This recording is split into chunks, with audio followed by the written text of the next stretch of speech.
automation actually work?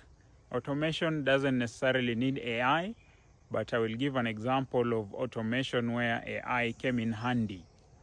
There was a time a client contacted me with some work. In our line of work, sometimes works of data entry kind of sneak into the operation of deploying a new system or a system in general.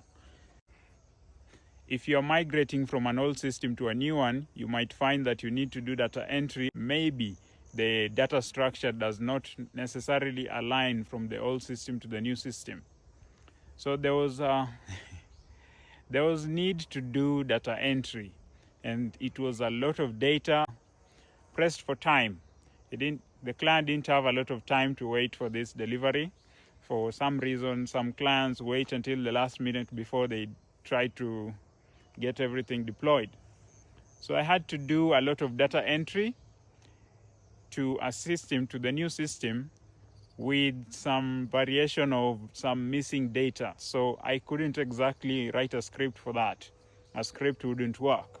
A script couldn't work because of the part of the missing chunks of data in the data set.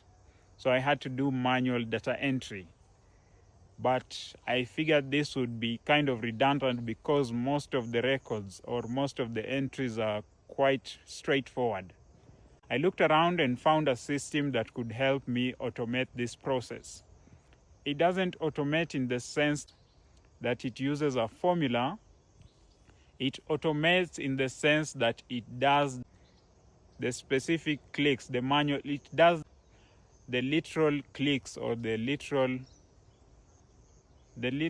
entry manually, but without you doing the entries, because you train it and then it does all the clicks for you, all the copy and pasting for you in order to accomplish that data entry. So I found this system, I set it up on my gaming computer. It was able to do the work that would have taken me something like a week. It was able to do it in a couple of hours. It only took maybe 3 or 4 hours to complete all the entries. It didn't have trouble with the missing data because I had it trained, and it was able to skip over the missing data or fill out exactly as I had desired. There are some fields where if data is missing, you have to have a placeholder for that field in order for it to go through. So there was some variation in the entry of that data, but the bottom line is I was able to automate